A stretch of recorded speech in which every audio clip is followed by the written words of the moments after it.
ازيكم يا شباب، يا رب تكونوا بخير. انا احمد عادل ودي قناه اتعلم ببساطه. درس ممتع جدا وسهل بجد، متقلقش من اي حاجه وركز معايا عشان في الاخر هيكون عندك بروجكت انك انت تعمله. ان احنا هنتعلم ايه في الدرس ده؟ هنتعلم ان احنا ننظم الخط بتاعنا. دلوقتي ده جوجل دوكس عادي اللي هو زي الوورد. يعني لو انا مثلا كتبت له الجمله دي Welcome to my website all about learning programming، تمام؟ طيب عندنا اصلا في الدوكس ده او في الدوكيمنت ده ان احنا نقدر نعدل الخط، زي مثلا وليكن انا لو عايز اعدل بس كلمه ويب سايت فانا بعدل على كلمه ويب سايت وعايز اخليها بولد مثلا تخينه شويه، فعندي حرف البي ده لو دوست عليه لو تلاحظ ان كلمه ويب سايت بقت ايه، بقت اتخن من النص الباقي. طيب لو عايز اخلي مثلا كلمه learning programming دي عباره عن مايله شويه اللي هي ايتاليك، فكل اللي عليا اللي انا هعلم عليها وبعد كده اجي عند الثلاث نقط دي وهتلاقي حرف الاي ده. حتى لو انا دوست على حرف الاي ده هتلاقي تحتيه كلمه ايه، تحتيه كلمه ايتاليك اللي هو مايل. يعني لو تلاحظ learning programming ده عباره بقت كلمه ايه، بقت كلمه مايله. برضو مثلا اقدر اخلي كلمه all about دي متعلم عليها باللون الاصفر، اعمل عليها هايلايت، فاقدر اعلم عليها كده، اجي على عند الفرشه دي واقول لها والله انا عايز اخليك ايه باللون. هي اتعملت لون ازرق بس انا كنت عايز اعملها لون اصفر، ما اعرفش هو عنده عمى الوان بقى ولا ايه. المهم ان هو عملها باللون الازرق بس قشطه يعني. طيب لو عايز مثلا اخلي كلمه ويلكم دي تحتيها خط، فعندي هنا كلمه اسمها ايه، اندرلاين، حرف اليو ده، فلو جيت علمت عليه هتلاقي تعلم عليه الخط اللي هو الخط اللي تحت ده. يبقى انا كده حطيت تحت كلمه ويلكم خط، وبعد كده خليت الويب سايت بولد، وعلمت على كلمه اول اباوت دي باللون معين، عملت عليها هايلايت، وكمان خليت ليرنينج بروجرامنج دي عباره عن ايه، عباره عن خط مايل. لو انا علمت على الخط ده كله او التكست ده كله وجيت عند كلمه الثلاث نقط دي او اللي هو جزء الثلاث نقط ده، وجيت عند الجزء ده اللي هو بيقول لك ايه، لو انا علمت عليه كده هيلاقي تحتيه كلمه اسمها كلير فورماتنج. لو انا دوست عليها هتلاقي كل اللي انا عملته اتشال. يعني اللي انا عملته ده كان اسمه ايه، كان اسمه فورماتنج. فورماتنج يعني ايه؟ فورماتنج معناها بالعربي يعني تنسيق. احنا بقى عاوزين نعمل نفس الحوارات اللي احنا عملناها، زي ان احنا نحط خط، نخلي الخط بولد، نعمل هايلايت، نعمل الحوارات دي كلها بس بايه، بس بال HTML. فعشان كده اتسمت ايه، اتسمت تكست فورماتنج، او ان احنا نعمل تنسيق لايه، تنسيق للخط. ندخل بقى على الكود بتاعنا. يبقى ده الكود بتاعنا ودي الصفحه بتاعتنا. طيب انا هعمل باراجراف عادي جدا، نفس الباراجراف اللي انا كنت كاتبه في الوورد، فهقول له حرف البي وبعد كده ايه، وبعد كده هحط له التكست ده اللي هو ويلكم تو ماي ويب سايت اول اباوت بروجرامينج. اول حاجه انا عاوز اخلي ويلكم دي عباره عن ايه، عباره عن ان هي تكون بولد، تمام؟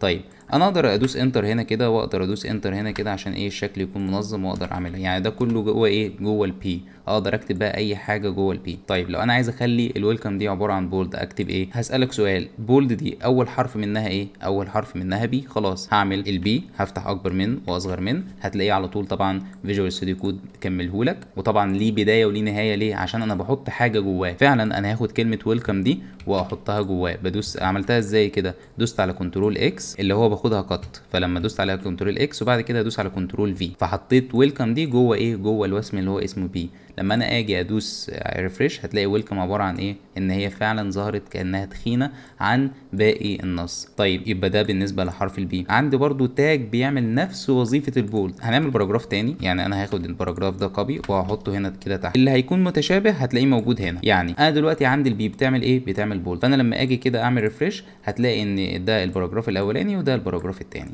تمام؟ طيب قال لك ايه، قال لك في وسم تاني اسمه سترونج. سترونج يعني قوي. هكتب كلمه سترونج، همسح البي كده. لو تلاحظ بص انا بكتب سترونج هنا وفيجوال ستوديو كود بايه، يعني بيحولها لي لهناك برضو على طول، بيكتبها معايا. ده من الاكستنشن اللي احنا اتعلمناه في الجزء اللي فات اللي هو اسمه ايه، اللي هو اسمه اوتو رينيم، تمام؟ طيب لما انا اجي اعمل ريفريش فهتلاقي ان مفيش فرق. انت شايف فرق؟ يعني مثلا دي اتخن من دي مثلا، لا هما الاتنين واحد، اهي دي بي ودي سترونج. طيب ايه الفرق؟ هتيجي تقول لي دلوقتي ايه، والله ويلكم دي عباره عن كلمه مثلا مهمه جدا مش زي البولد. طب انا بتكلم كيوزر، انا بتكلم كيوزر، انت شايف فرق؟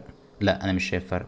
طب يا عم انا بتكلم كمبرمج، انت شايف فرق؟ لا انا مش شايف فرق. طيب مين بقى النبيه اللي بيشوف الفروق دي؟ النبيه بتاعنا هو جوجل، محركات بحث جوجل هي اللي بتشوف الفرق. بيقول لك والله الويلكم الاولانيه دي بول يعني عاديه، لكن ويلكم الثانيه دي لا، دي كلمه مهمه. كلمه مهمه يعني ايه؟ لما اجي ابحث عن حاجه مثلا وليكن في جوجل، فانا لو عملت الاثنين بولد عادي بالنسبه له، بالنسبه لجوجل الكلمتين عاديين، ده عباره عن نص بس عريض مش اكتر. لكن لو انا مثلا جيت بحثت عن حاجه ممكن يظهر لي كلمه ويلكم دي، عشان بالنسبه لمحركات البحث هي حاجه مهمه. ليه حاجه؟ عرف منين ان هي حاجه مهمه؟ عشان شاف الكود بتاعها قال لك ده حطها لي في سترونج، ده اكيد يقصد بالكلمه دي ان هي حاجه مهمه جدا، فانا محتاج ان انا اظهرها لليوزر، يمكن يدوس عليها، يمكن يشتري منها حاجه، فتكون وين وين سيتويشن او انا يعني جوجل والمبرمج بتاع الموقع او ايا كان هما الاثنين يكسبوا. الجوجل هتكسب ايه؟ هتكسب ان هي في عدد استخدامات اكتر، ان انا هدخل على اللينك فانا قاعد بستخدم جوجل. طيب والمبرمج اللي هو عامل الموقع او صاحب الموقع هيستفاد ايه؟ هيستفاد ان هو لو دخل مثلا على اللينك ده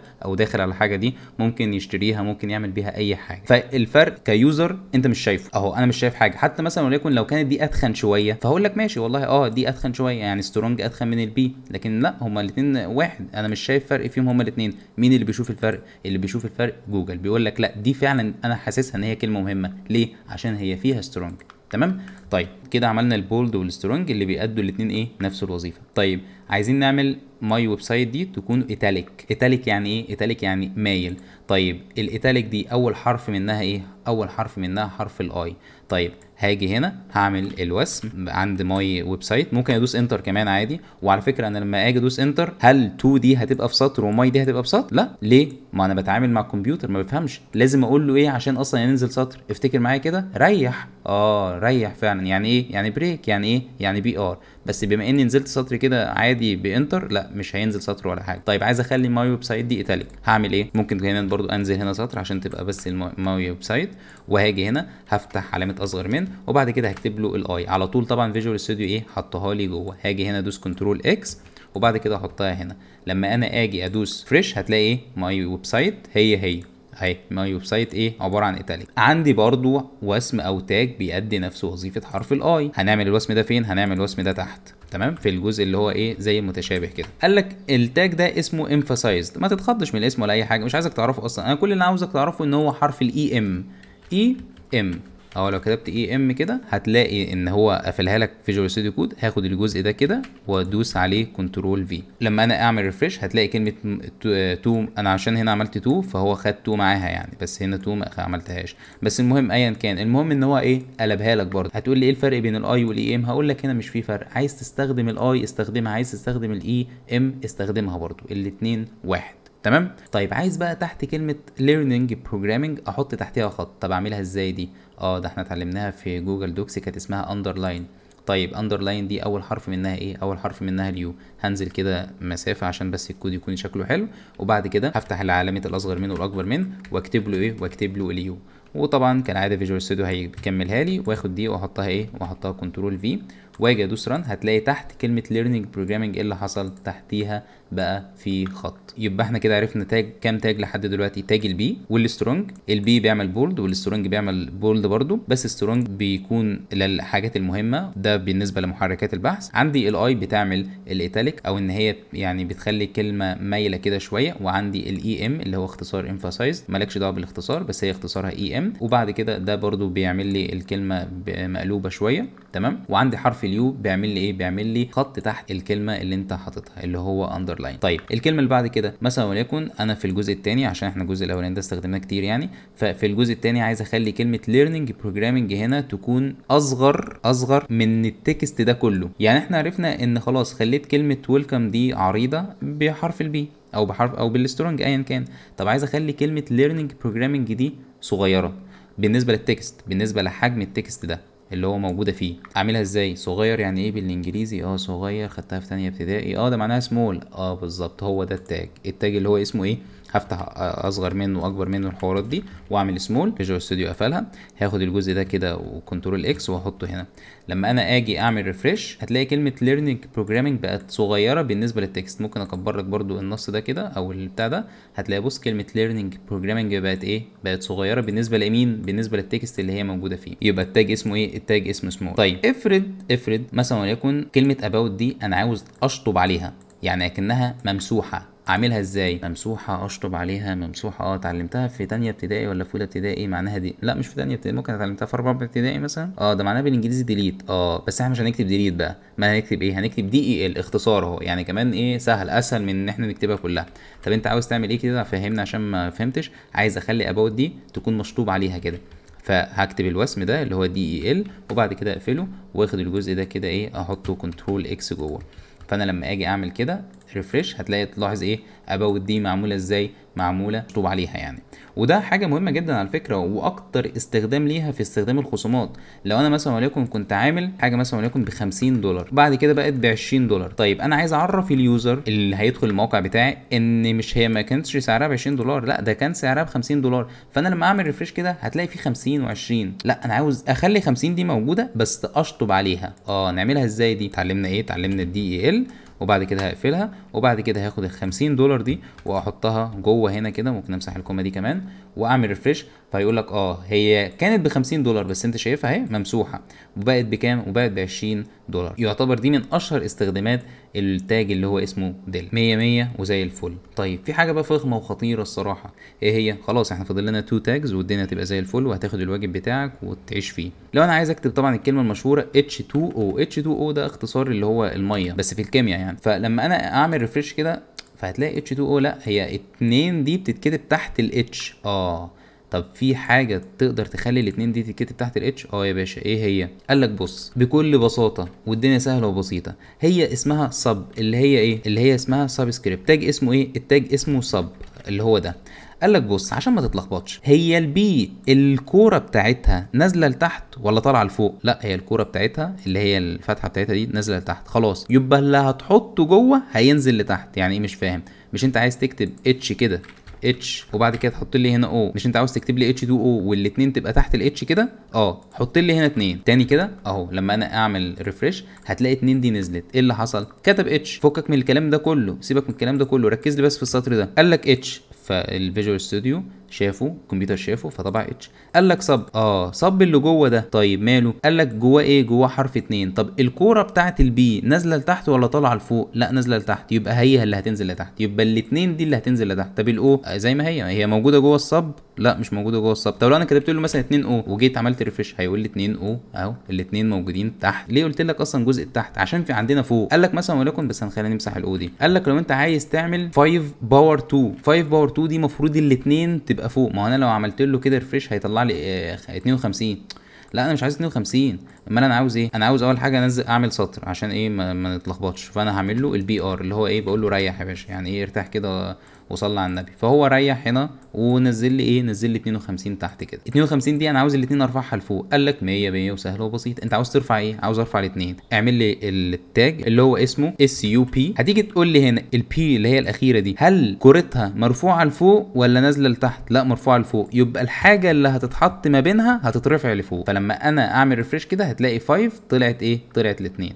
اختصار الصب دي ايه؟ اختصار الصب دي اللي هي سبسكريبت. طب اختصار SUP دي اختصارها ايه؟ اختصارها سوبر سكريبت. تمام؟ يبقى دي كل الوسوم اللي ايه، او دي كل التاجز المهمه جدا في موضوع ايه؟ في موضوع الفورماتنج تكست. مراجعه بسيطه كده، عندي البي بيعمل بولد، وعندي الاي بيعمل ايتاليك اللي هو بيميل يعني الخط، عندي اليو بيعمل اندرلاين تحت كلمه، وعندي السترونج برضو بيعمل بولد، وعندي الاي ام بتعمل ايتاليك وهي نفس الاي. اما السترونج والبي هم نفس الجزء، بس ده في محركات البحث بيبقى عارف ان دي كلمه مهمه عشان محطوطه بين سترونج. الدل بتمسح الخط زي كلمه اباوت دي، وسمول بتخلي الخط صغير بالنسبه للتكست زي كلمه learning programming. وعندي كلمه الصب، انا دلوقتي كتبت H2O ليه؟ عشان تدخل الاتنين دي تحت الاتش او تحت عموما يعني. طب عرفت منين؟ من كلمه البي الاخيره دي الكوره بتاعتها نازله لتحت، فالاثنين هتنزل لتحت، وعندي البي اللي هي بقى طالعه لفوق دي، يبقى الاثنين دي ايه؟ هتطلع لفوق. طيب افرض انا عاوز اخلي كلمه ويلكم دي عباره عن ان هي اعمل لها هايلايت او اخليها باللون الاصفر. فانا عندي تاج اسمه مارك. طيب انا عندي الويلكم الاولى دي طبعا هي محطوطه في حرف البي، البي ده معناه ان هي بولد، فانا اقدر برضو اخلي الويلكم دي تكون متلونه باللون الاصفر. طيب انت عاوز تلون ايه؟ انا عاوز الون كلمه ويلكم، فانا همسح كلمه ويلكم دي دلوقتي، هاخدها كنترول اكس واكتب له، افتح علامه اكبر منه واصغر منه واكتب له مارك. هيروح هو ايه؟ هيروح هو فتحها لي وقفلها لي، واحط جوه المارك دي احطها ايه؟ احط كلمه ويلكم. يبقى انا كده عندي بولد، وجوه البولد مارك، جوه المارك ايه بقى؟ جوه المارك كلمه ويلكم. فويلكم دي معمول ليها خاصيتين، خاصيه البولد اللي هي تبقى عريضه، وخاصيه المارك لما انا اجي اعمل ريفريش كده فهتلاقي كلمه ويلكم دي متلونه باللون الاصفر. هكذا برضو لو كنا عايزين نعملها لكلمه learning programming اللي هي الكلمه دي، الكلمه دي عندها الخاصيه او واخده التاج اللي هو حرف اليو. حرف اليو ده كان بيعمل ايه؟ كان بيحط تحتها خط زي ما انت شايف هنا كده. طيب انا عاوز اعمل عليها مارك، فهكتب كلمه مارك، فيروح فتحها لي وقفلها لي. هاخد الكلمه دي كده كلها. طبعا انا لو جيت عملت ريفريش فهتلاقي ان الليرنينج بروجرامنج برضو تحتها خط ما تلونتش باللون الاصفر. ليه؟ عشان انا كاتب مارك فتحتها وقفلتها بس مش جواها حاجه، يعني أنا مش كاتب جواها حاجه. لو كتبت جواها كده اي كلام، كتبت مثلا وليكن كلمه احمد، فهتشوف ايه اللي هيحصل دلوقتي لما انا اجي ادوس ريفريش. فهتلاقي كلمه احمد دي خدت ايه؟ خدت ان هي تحتها خط وكمان اتلونت باللون الاصفر. ليه؟ عشان اليو دي جواها ايه؟ جواها المارك، يعني عشان تبان اكتر كمان وتبان اوضح. فلو تلاحظ ايه؟ لو تلاحظ ان دلوقتي كده ان انا لما جيت دوست كذا انتر، يعني فتحتها كده وقفلتها، هتلاقي ان اليو جواها المارك دي متعلم فيها ايه؟ متعلم فيها احمد. وبعد كده learning programming، فاحمد متعلم باللون الاصفر وليرنينج بروجرامنج مش متعلم باللون الاصفر، مفيش كلمه مارك. طب لو عايز اخلي المارك دي توصل للليرنينج بروجرامنج فهكتب كلمه مارك واخد الكلمه دي احطها فين؟ احطها جوه المارك. فلما انا اجي ادوس ريفريش هتلاقي احمد وليرنينج بروجرامنج عباره عن ايه؟ متلونين باللون الاصفر. لو مسحت كلمه احمد دي كده، مسحت الجزء ده كله كده، فهتلاقي اللي انا عندي اليو ده بيعمل ايه؟ بيعمل اندرلاين او بيعمل خط.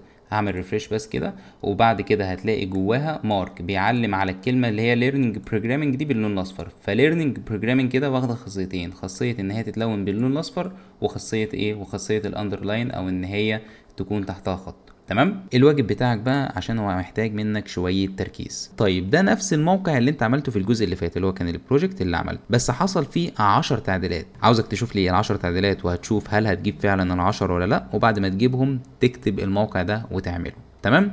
100 100.